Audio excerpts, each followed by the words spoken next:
Hi friends, అందరికీ నమస్కారం. అంజలి కథలకి స్వాగతం. ఈరోజు చందమామ కథలోని బేతాళ కథ పేరు మహిమగల అద్దం. పట్టు వదలని విక్రమార్కుడు చెట్టు వద్దకు తిరిగి వెళ్ళి చెట్టుపై నుంచి శవాన్ని దించి భుజాన వేసుకుని ఎప్పటిలాగే మౌనంగా శ్మశానం కేసి నడవసాగాడు. అప్పుడు శవంలోని బేతాళుడు, రాజా, నువ్వు ఏ మహిమగల అపూర్వ వస్తువుల్ని ఆశించి ఈ శ్మశానంలో పడరాని పాటలు పడుతున్నావో నాకు అర్థం కావటం లేదు.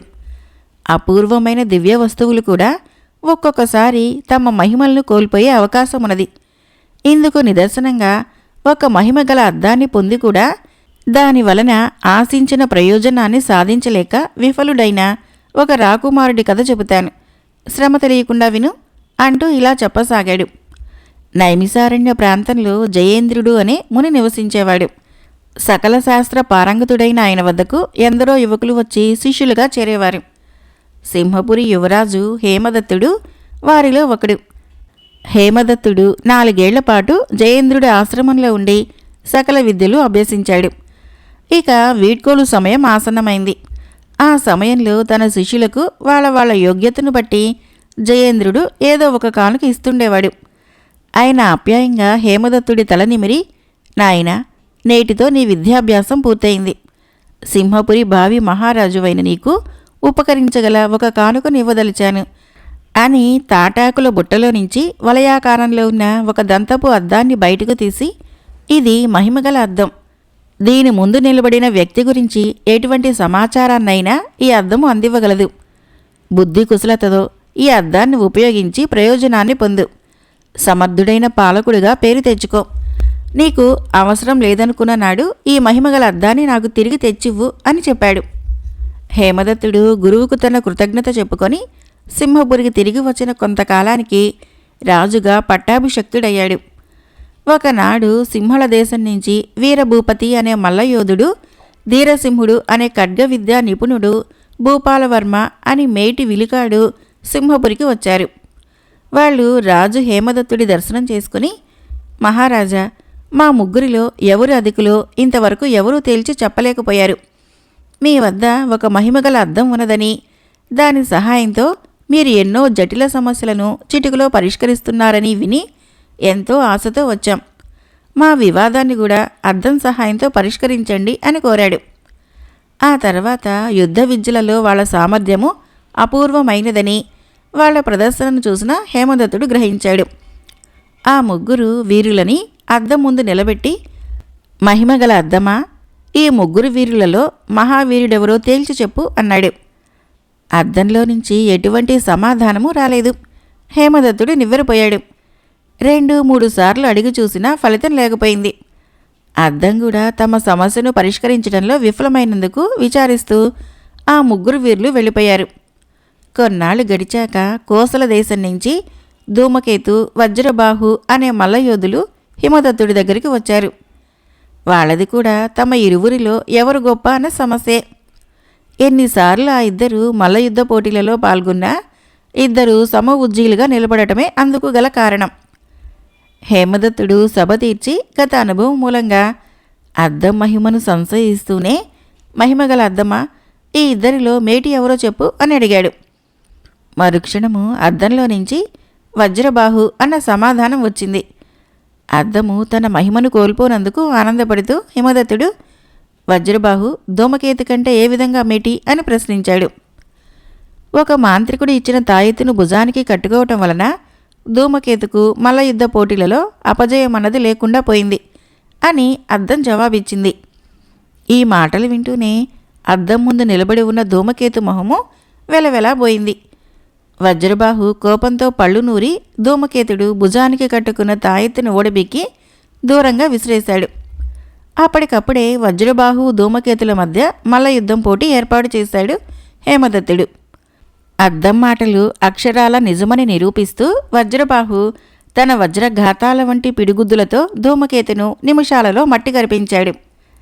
రత్నగిరి, వజ్రగిరి అనేవి సింహపురికి ఇరుగు పొరుగున ఉన్న సామంత రాజ్యాలు. రత్నగిరి రాకుమార్తె విజయమాధవి, వజ్రగిరి రాకుమార్తె పూర్ణబిందు ఇద్దరు జగదేక సుందరులని విన్న రాజు హేమదత్తుడు వాళ్ళిద్దరి చిత్రపటాలను తెప్పించి చూశాడు. అందచందాల్లో ఎవరి ప్రత్యేకత వారిదే. అందువలన హిమదత్తుడు ఇద్దరిలో ఎవరు అందగత్తో తేల్చుకోలేకపోయాడు. చివరకు అతడు వారి తల్లిదండ్రులను కుమార్తెలతో పాటు సింహపురికి రావలసిందిగా ఆహ్వానాలు పంపాడు. మర్నాటికల్లా సామంత రాజులిద్దరూ రాకుమార్తెలతో సింహపురికి వచ్చారు.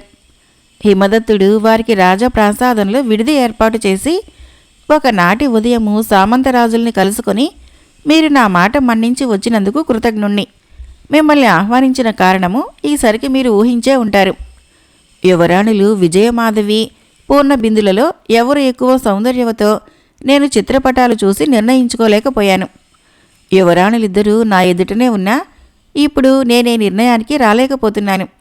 అందువలన ఈ సమస్యను పరిష్కరించే బాధ్యతను నా మహిమగల అద్దానికి అప్పచెబుతున్నాను. యువరాణులిద్దరూ అద్దం ముందు నిలబడితే అద్దం ఎక్కువ ఎవరు సౌందర్యరాశో ఇట్టే తేల్చేస్తుంది అన్నాడు. పూర్ణబిందు వెంటనే తాను ఈ పోటీకి సిద్ధం అన్నట్లు మహిమగల అద్దం ముందు నిలబడింది. కానీ విజయమాధవి చిన్నగా నవ్వి, యువకుడైన రాజుగారు అందుడని నాకిప్పుడే తెలిసింది. అలాంటి వారిని పెళ్లాడటము నాకిష్టం లేదు. కాబట్టి సౌందర్య నిరూపణకు నేను అద్దం ముందు నిలబడను అన్నది. సలక్షణంగా నవమన్మధుడిలా ఉన్న హేమదత్తుణ్ణి తన కుమార్తె అందుడు అన్నందుకు ఆయన తన కుమార్తెకి ఎలాంటి శిక్ష విధిస్తాడో అని విజయమాధవి తండ్రి వణికిపోయాడు. హేమదత్తుడు విజయమాధవి మాటలకు మొదట ఆగ్రహించిన కొద్దిసేపటికి ఏదో అర్థమైనట్లు తల పంకించి నవ్వుతూ విజయమాధవి తండ్రితో, నాకు మీ కుమార్తె నచ్చింది. ఆమెకు కూడా నేను నచ్చిన పక్షంలో వెంటనే వివాహానికి ముహూర్తం పెట్టించండి అన్నాడు. హేమదత్తుడి నిర్ణయము రాజకుమార్తెల తల్లిదండ్రులతో పాటు అక్కడ ఉన్న రాజోద్యోగులను కూడా చాలా ఆశ్చర్యపరిచింది. తర్వాత కొద్ది రోజుల్లోనే హేమదత్తుడు విజయమాధవిల వివాహము వైభవంగా జరిగింది.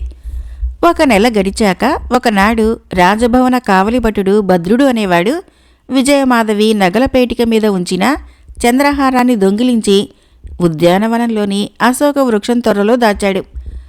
దొంగతనం విషయము సద్దుమణిగాక దానిని ఇంటికి తీసుకుపోదామని వాడి ఆలోచన. అయితే భద్రుడు హారాన్ని చెట్టుతొర్రలో దాచటము మల్లికానే దాసి చూసింది. భద్రుడు అక్కడి నుంచి వెళ్ళిపోగానే అది హారాన్ని తీసుకుని ఇంటి దారి పట్టింది. ఆ తర్వాత కొంతసేపటికి రాణి విజయమాధవి చంద్రహారం కనబడకపోవడంతో ఆ సంగతి భర్తకు చెప్పింది.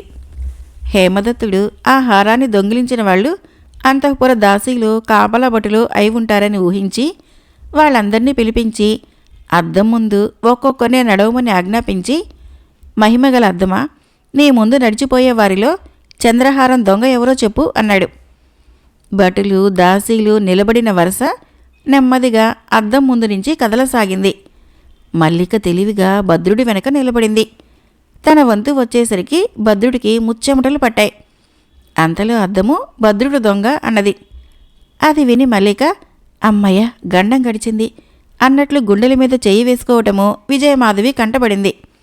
ఆమె వెంటనే మల్లికను బంధించమని భటుడొకడిని ఆజ్ఞాపించింది. ఇదేమిటి మాధవి, హారం దొంగ భద్రుడని అద్దం చెప్పింది కదా, మల్లికనెందుకు బంధించటము అన్నాడు హేమదత్తుడు. ఇందులో మల్లిక ప్రమేయం కూడా ఉన్నదని నా అనుమానము అన్నది విజయమాధవి. అప్పుడు హేమదత్తుడు గద్దిస్తూ ప్రశ్నించిన మీదట మల్లిక అతని పాదాల మీద పడి జరిగిందంతా చెప్పి ఇంటికి పోయి హారాన్ని తెచ్చి అతడికిచ్చింది. హేమదత్తుడు హారాన్ని విజయమాధవి మెడలో వేసి ఆమె సునిశిత పరిశీలనా దృష్టిని అభినందించాడు. తర్వాత అతడు కొద్దిసేపు మౌనంగా ఉండి, ఈ మహిమగల అద్దం వలన మేలుతో పాటు కీడు జరిగే అవకాశం ఉంది. దీని ప్రయోజనము పరిమితమని ఇప్పటికే రుజువైంది. దీన్ని ఈరోజే మా గురువుగారికి తిరిగి ఇచ్చి ఆయన ఆశీర్వాదం పొంది వస్తాను అన్నాడు. బేతాళుడు ఈ కథను చెప్పి, రాజా, ముని జయేంద్రుడు హిమదత్తుడికిచ్చిన మహిమగల అద్దము కొన్ని సందర్భాలలో సమాధానం చెప్పలేకపోవటమో దాని మహిమ విషయంలో సందేహం కలిగిస్తున్నది. 3 వీరులలో మేటి ఎవరో తేల్చి చెప్పడంలో అద్దం విఫలమవ్వటమే ఇందుకు నిదర్శనం. అయితే మల్లయుద్ధ వీరులు వజ్రబాహు ధూమకేతుల విషయంలో వీరుడెవరో నిర్ణయించి అద్దము తన మహిమను చాటుకోవటం చిత్రంగా ఉన్నది. ఇక రాకుమార్తెల సౌందర్య పరీక్ష విషయానికి వస్తే విజయమాధవి అద్దం ముందు నిలబడటానికి ఎందుకు నిరాకరించిందో అంతుబట్టదు. బహుశా తాను రాకుమారి పూర్ణబిందుతో పోటీపడి నెగ్గలేనన్న భయం వల్ల కావచ్చు. అంతవరకు బాగానే ఉంది. కానీ ఏ అంగవైకల్యమూ లేని ఎంతో స్ఫురద్రూపి అయిన హేమదత్తుణ్ణి అంధుడు అని హేళన చేయటము అవివేక లక్షణం కాదా? అలాంటి దాన్ని జీవిత భాగస్వామిని చేసుకున్న హేమదత్తుణ్ణి మూర్ఖుడనటం తప్పవుతుందా? మహిమగల అద్దం వలన మేలుతో పాటు కీడు జరుగుతుందని హిమదత్తుడు భావించడమేమిటి? అతడా నిర్ణయానికి రావటానికి తగిన కారణమేమైనా ఉన్నదా? ఆ అద్దాన్ని తన గురువుకి ఇచ్చివేయాలనుకోవటంలో తెలివిమాలిన పని కాదా? ఈ సందేహాలకు సమాధానం తెలిసి కూడా చెప్పలేకపోయావో నీ తల పగిలిపోతుంది అన్నాడు. దానికి విక్రమార్కుడు, ముని జయేంద్రుడు హిమదత్తుడికిచ్చిన అద్దము మహిమగలదనటంలో సందేహానికి తావులేదు. అయితే ఆ మహిమకు కూడా కొన్ని పరిమితులుంటాయన్న మాట నిజము. సింహళం నుంచి వచ్చిన వీరభూపతి, ధీరసింహుడు, భూపాలవర్మ ఏమాత్రమూ పొంతనలేని విభిన్న యుద్ధ విద్యలలో నిపుణులు. కాబట్టి వారి మధ్య పోటీ సమన్వయం లేనిదైతుంది. ఈ కారణం వలనే అద్దం ముగ్గురు వీరులలో ఎవరి మేటి వీరుడో తేల్చలేక మౌనం వహించింది. ఇక వజ్రబాహు, ధూమకేతు ఒకే యుద్ధ విద్యలో నిపుణులు కాబట్టి అద్దము వాళ్లలో ఎవరు అధికులో చెప్పగలిగింది. పోతే రాకుమారి విజయమాధవి అద్దం ముందు నిలబడటానికి నిరాకరించిన కారణము తాను సౌందర్య పరీక్షల్లో నెగ్గలేనేమో అన్న భయం కాదు. వధువులు ఎదురుగా నిలబడి ఉండగా వారి సౌందర్యాన్ని నిర్ణయించే బాధ్యత హేమదత్తుడు అద్దానికి అప్పగించడము ఆమె ఆగ్రహానికి కారణమైంది. అందువలనే ఆమె హేమదత్తుడిని అంధుడు అన్నది. ఆ మాటల వెనక ఉన్న వాస్తవాన్ని గ్రహించే హేమదత్తుడు ఆమెను పరిణయమాడాడు. మహిమగల అద్దానికి ఉన్న పరిమితుల్ని పసిగట్టి మల్లిక వంటి దాసి కూడా నేరం చేసి తప్పించుకోగలిగింది. విజయమాధవి సూక్ష్మ పరిశీలన వలనే ఆమె పట్టుబడింది. ఇది గ్రహించే హేమదత్తుడు అద్దం వలన ఒక్కోసారి అనర్థాలు కూడా జరిగే అవకాశం ఉందని భావించాడు.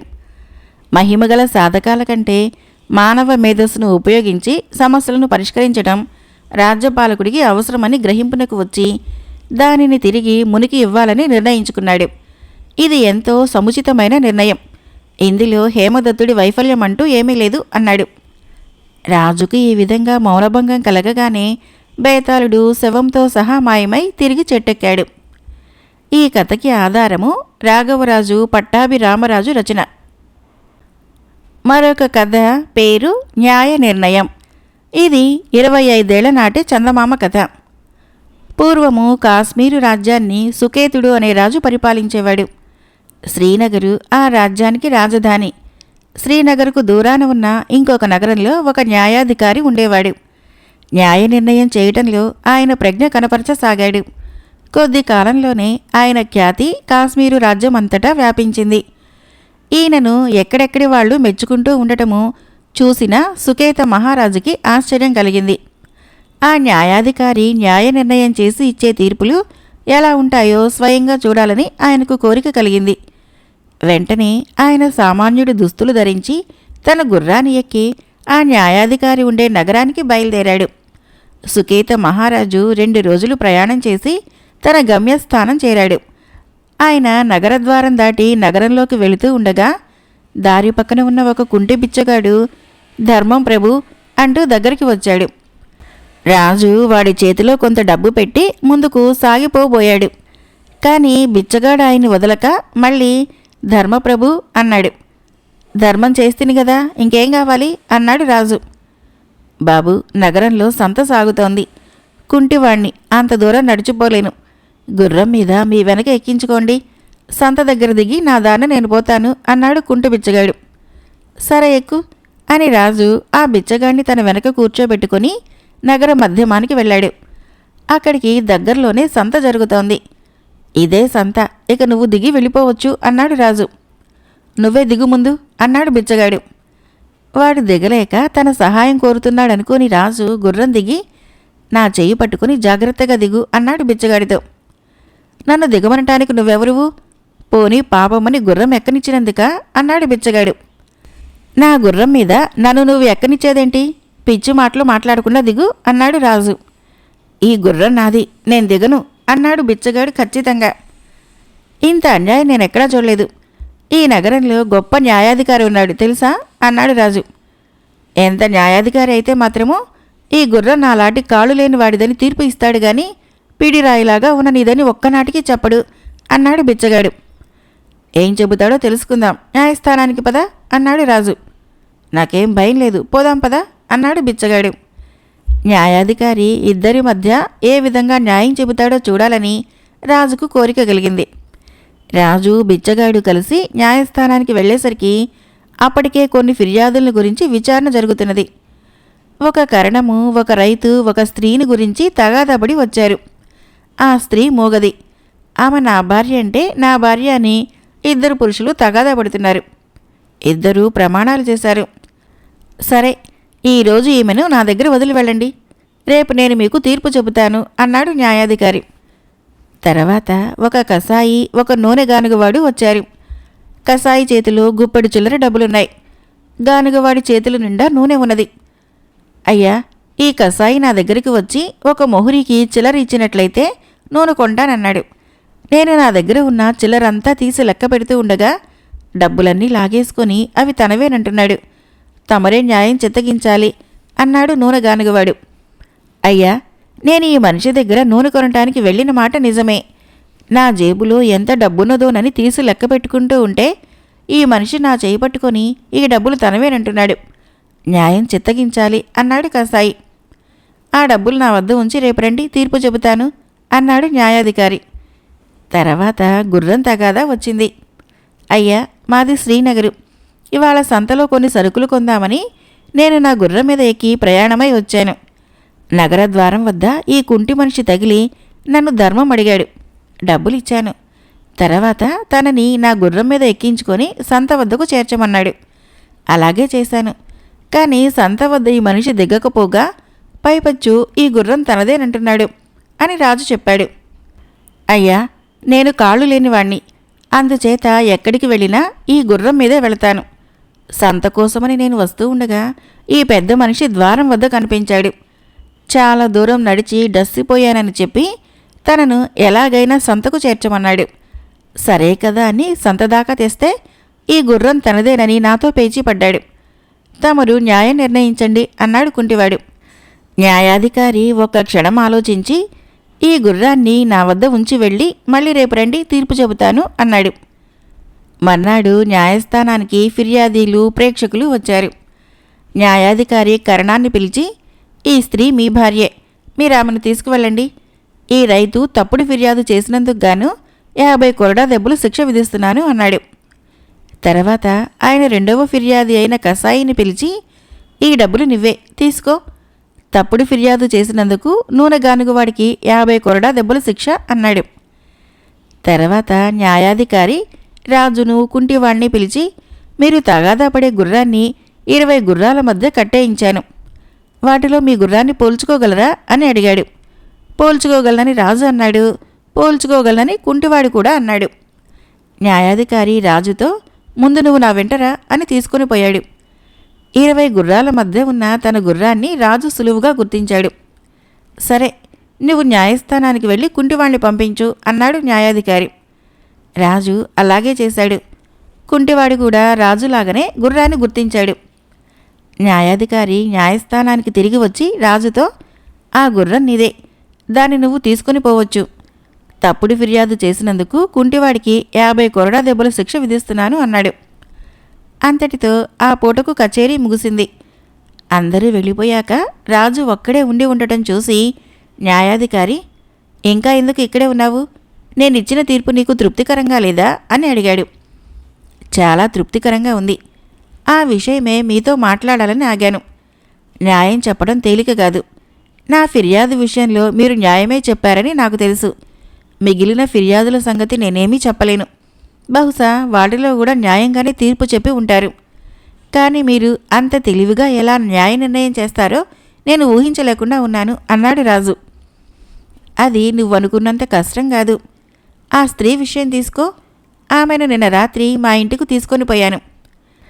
ఇంటికి వెళ్ళగానే ఆమెను పిలిచి నా కళ్ళాన్నిచ్చి కడిగి అందులో సిరా పోయమన్నాను. ఆమె ఆ పని చేయటం అలవాటు ఉన్న దానిలాగా ఆ పని చేసేసింది. మామూలు రైతు భార్య అయితే అలా చేయలేదు. అందుచేత ఆమె కరణం భార్యనని నిర్ణయించాను అన్నాడు న్యాయాధికారి. అది సరే, డబ్బులు కసాయివాడివేనని ఎలా నిర్ణయించారు అన్నాడు రాజు కుతూహలంగా. అది మరీ తేలిక. నూనెవాడి చేతులు అరచేతులు నూనె ఓడుతూ ఉండటం నువ్వు గమనించే ఉండి ఉంటావు. అవి వాడి చేతిలో పట్టుకున్న డబ్బులైతే వాటికి నూనె అంటి ఉండాలి. ఆ డబ్బులను నీటిలో వేసి చూశాను. అందులో నుంచి ఒక్క నూనె చుక్క కూడా నీటి మీదకు తేలలేదు అన్నాడు న్యాయాధికారి. మా తగాదాలో గుర్రం నాదని ఎలా నిర్ణయించారు? కుంటివాడు గుర్రాన్ని గుర్తించలేకపోయాడా అని రాజు అడిగాడు. గుర్తించాడు. మీరిద్దరూ గుర్రాన్ని గుర్తించగలరని నాకు ముందే తెలుసును అన్నాడు న్యాయాధికారి. రాజు ఆశ్చర్యంతో, అయితే మరి గుర్రం నాదని మీరు ఎలా నిర్ణయించారు అని అడిగాడు. నేను గమనించినది మీలో ఎవరు గుర్రాన్ని గుర్తించుతారా అని కాదు, గుర్రం మీలో ఎవరిని గుర్తించుతుందా అని. అది నిన్నే గుర్తించింది. అందుచేత గుర్రం నీదని నిర్ణయించాను అన్నాడు న్యాయాధికారి. ఆ న్యాయాధికారి తెలివితేటలు సుకేత మహారాజుకి అపూర్వంగా అనిపించాయి. ఆయన శ్రీనగర్కి తిరిగి వెళ్ళాక న్యాయాధికారిని రప్పించి ఆయనకొక జాగీరు బహుకరించాడు. తాను తీర్పు చెప్పినది మహారాజుకేనని తెలిసి న్యాయాధికారి పొందిన ఆశ్చర్యానికి అంతులేదు. మరొక చిన్న కథ పేరు పరోపకారి. రచించిన వారు చోడవరపు సత్యప్రకాశరావు గారు. 2 ఎడ్ల బండిలో తన పొలాన పండిన గుమ్మడికాయల్ని వేసుకుని పట్నంలో లాభసాటిగా అమ్మి వస్తున్న రాజయ్యకు దారికి అడ్డంగా ఒకచోట పెద్ద బండరాయి కనిపించింది. దానిని పక్కకు నెట్టితే తప్ప ఎడ్లబండి ముందుకు సాగదు. ఆ పని రాజయ్య ఒక్కడి వల్ల కాదు. ఏమి చేయటమా అని రాజయ్య చుట్టూ చూసేసరికి పక్కన ఎత్తుగా ఉన్న గుట్ట మీద ఒకడు నిద్రపోతూ కనిపించాడు. రాజయ్య వాణ్ణి నిద్రలేపి సంగతి చెప్పాడు. తర్వాత ఇద్దరూ కలిసి బండరాయిని పల్లానికి తోశారు. రాజయ్య దారిలో బండరాయిని అడ్డంగా పెట్టిన వాణ్ణి నానా తిట్లు తిట్టి సాయం చేసిన వాణ్ణి పరోపకారి అని మెచ్చుకొని ఏ ఊరు వెళుతున్నావని అడిగాడు. వాడు రామాపురం అన్నాడు. సరే బండి ఎక్కి కూర్చో, నేను ఎగువనున్న వెంకటాపురం వెళ్తున్నాను అన్నాడు రాజయ్య. ఎడ్లబండి రామాపురం చేరగానే వాడు దిగిపోతూ రాజయ్యతో, మార్గం మధ్యలో బండరాయిని పెట్టి మీకు ఇబ్బంది కలిగించాను, ఏమీ అనుకోకండి అన్నాడు. ఈ మాట విని రాజయ్య ఆశ్చర్యపోతూ, అదేమిటి, బండరాయిని మార్గానికి అడ్డంగా ఎందుకు పెట్టావు? ఆ పని చేసింది నువ్వని తెలియక నానా తిట్లు తిట్టాను అన్నాడు. దానికి బండరాయి పెట్టినవాడు చిన్నగా నవ్వి, నేను పట్నం నుంచి తిరిగి వస్తూ అక్కడికి చేరేసరికి కాళ్ళు చచ్చుపడిపోయినాయి. ఇక లాభం లేదని అక్కడ మెరక ప్రదేశంలో ఉన్న రాయిని క్రిందకి తోసేశాను. దాన్ని పక్కకు లాగేందుకు ఏ బండి వాళ్ళో నా సాయం కోరక తప్పదు కదా. ఆ రాయి ఒక్కడికి కదలదు. పోతే మీ తిట్లన్నీ ఎందుకు సహించానంటే, పౌరుషానికి పోతే మీరు నన్ను బండిలో ఎక్కించుకోరు అన్నాడు. వాడి జవాబుకి రాజయ్య పొట్ట చెక్కలయ్యేలా నవ్వాడు. కథ అయిపోయింది. ఫ్రెండ్స్, నా కథలు నచ్చినట్లయితే మన ఛానల్ని తప్పకుండా సబ్స్క్రైబ్ చేయండి, లైక్ చేయండి, షేర్ చేయండి, కామెంట్ చేయండి. Thank you.